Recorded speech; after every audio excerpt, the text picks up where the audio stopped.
Hello everyone, Ryan here. Transmetropolitan, Back on the Street, by Warren Ellis and Derek Robertson. Published by Vertigo Comics. I thoroughly enjoyed this graphic novel. Now granted, it's pretty short, but it's also... I like that it's short, not just because it's an easy read, but because the story is succinct, I believe is the correct word, to the point. There's not, a lot of filler stuff to just pad out the story. And I like that. Essentially, what it's about is it starts off with the main character, whose name is Spider Jerusalem. That's right, Spider Jerusalem. And he had been in seclusion for 5 years, somewhere in some cabin in some mountains or something. And he did that because he had written and published several novels that became very popular, and so he became a well-known, I guess you could say, literary figure, and he got tired of being hounded by the public, and he wanted to get away from all that, so he went up into the mountains for 5 years, of course living off of all the money he made from his novels, and also an advance that he got from his publisher for future novels, which he ended up never writing the whole time he was in the mountains. And so because of that, he runs out of money, runs out of supplies, so he's forced to go back to civilization, back into the city. And it's pretty interesting. I don't know if... I want to say this is supposed to take place sometime in the future, or possibly an alternate reality of some kind. But either way, it's interesting because the city that's depicted in this, it's overcrowded, like one would expect, but severely overcrowded, and there's a lot of poverty. And not only that, there's this interesting kind of movement where I guess there's these people who refer to themselves as transients, meaning that, and it's not just because they move around a lot, but it's actually because something happens where it gets to the point where I guess technology advances so much, and people are then allowed to, I guess, splice their own DNA with the DNA of other creatures and also other beings, beings from other planetary civilizations or something like that. And so they're able to do that. So people who can afford it, instead of going to some place for vacation, they go and they splice their DNA, say, with the DNA of a butterfly, and they get to experience what it's like to be a butterfly for a couple days, or they could be like a wolf, or or like I said, some kind of extraterrestrial being. But then eventually, I guess the technology, it becomes cheap enough that pretty much everyone and anyone can afford it. But what happens is, eventually, I guess, an entire group of people, what they decide to do is, rather than just splice their DNA with the DNA of another creature or being, just for a couple of days, they decide that they want to permanently combine their DNA with the DNA of different extraterrestrial beings. And I guess to be more exact, they choose to splice their DNA, combine it with the DNA of I want to say one certain race of extraterrestrials. And so what this does is it results in like half, so you get like this half human, half alien hybrid, I guess. And so you have like, what happens is like half of their face looks human and the other half looks alien, and they have, the alien half has, like a big eye and, of course, no pupil or anything like that, just relatively smooth, I guess, as far as the alien side of the face is concerned. And I believe also the same goes for their bodies too, but then it depends on each individual. Like the results like varies, but for most people, I guess, pretty much you can tell that they're transient because half of their face is human, the other half is extraterrestrial of some kind. And so, which is pretty interesting. I like that. And Spider Jerusalem, he gets involved with this transient movement because when he gets back into the city, he finds his old editor, because before he became a popular novelist, he was working at some newspaper, and although not like a traditional newspaper because it's supposed to be in some future, and more of just like a strictly digital kind of newspaper. So he was a columnist, and so he goes back and convinces his editor to let him write a new column. So Spider Jerusalem, then he interviews the leader of this transient movement, and the leader, he goes by the name, I want to say it's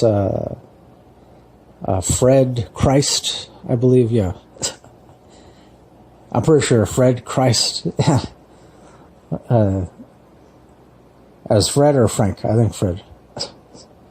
I should have reviewed this like right after I read it, but anyway, so yeah, Fred Christ, and of course he ends up, Spider Jerusalem, when he interviews him, and supposedly they have a history, because like way back before the transient movement, this guy Fred, him and Spider Jerusalem, they used to hang out and I guess like get into trouble and whatnot, and so that's how Spider Jerusalem he ends up being the only reporter that can get an in-depth interview with him, so he does it.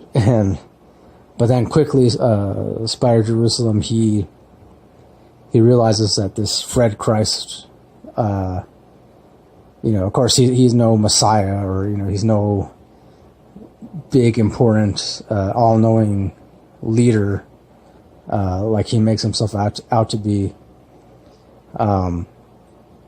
He's pretty much just a hypocrite, and not only that, but a douchebag and an asshole, and so yeah, so the Spider like just kind of like writes him off, and he doesn't even like turn the interview to his editor. But then what happens is a lot of the transient people that are part of this transient group and movement, towards the latter half of the graphic novel, they stage this like protest, like a big protest, similar to like, I guess you could say like an equal rights protest.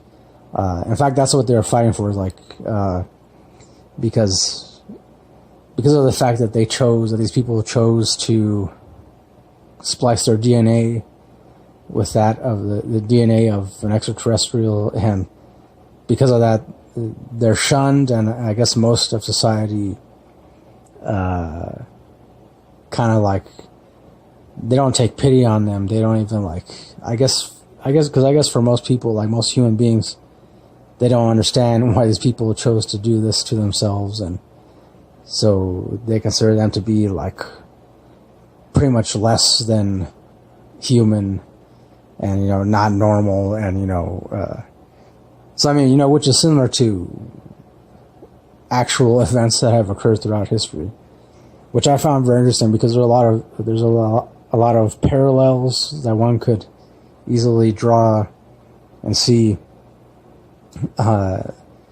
between like this transient movement and then other movements that have occurred throughout history, like the civil rights movement, equal rights, I want to say the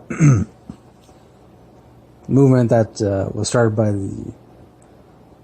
all the protests started by the suffragettes, and it's very interesting. I mean, I don't want to get into too many details, but and of course eventually the cops come and they start beating up a lot of these transient people, and it gets really, really violent.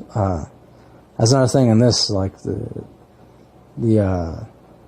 there's no holding back as far as the violence is concerned. So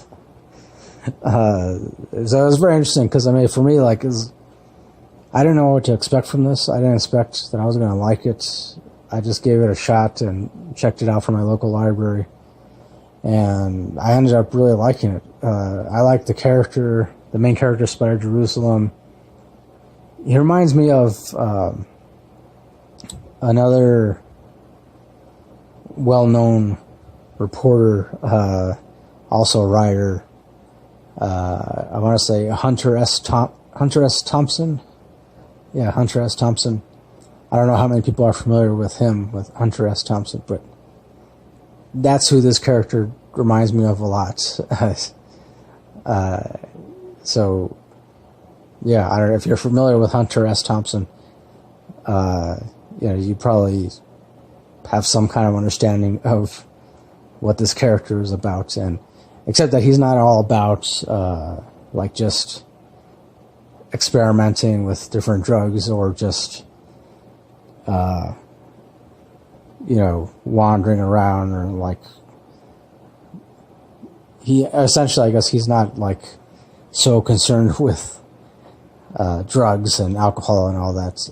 He kind of is, but not really as much as Hunter S. Thompson, but there's still similarities, I guess, between them. So I think so. And then of course the ending, like, it ends on a very interesting way, like not kind of a cliffhanger, but not really. So because there's supposed to be other volumes, this is volume 1, and I definitely look forward to reading all the others. I do hope that my local library gets copies of the others soon. Yeah, I kind of like already put in my request for those, so I mean, as far as the rating goes, you know what? I gotta give this 5 stars, definitely 5 stars all the way. Yeah, like I said, I found it to be very interesting. I will say, like, if you're not into dark kind of stuff and slightly creepy kind of stuff and violent images depicted throughout a graphic novel, then there's a pretty good chance you won't like this. But otherwise, if you are, or even if you're looking to read something different, something that isn't just superhero stuff or fantasy stuff or sci-fi stuff. I mean, I guess you could say there's some sci-fi elements in this, but it's a little more than that, I feel. So, yeah, I mean, if you just want to read something different, I do recommend reading this, because, again, I was pleasantly surprised by it, and I feel like a lot of other people need to be aware of this graphic novel. Not only that, but just be aware of this character, Spider Jerusalem, because, I could easily see this kind of story being adapted into some kind of movie or something, or maybe like series of some kind, TV series, or I don't know, Netflix series, or because just for me, it was that interesting and intriguing, and awesome. I don't know what else to say about it. You know, again, I give it 5 out of 5 stars.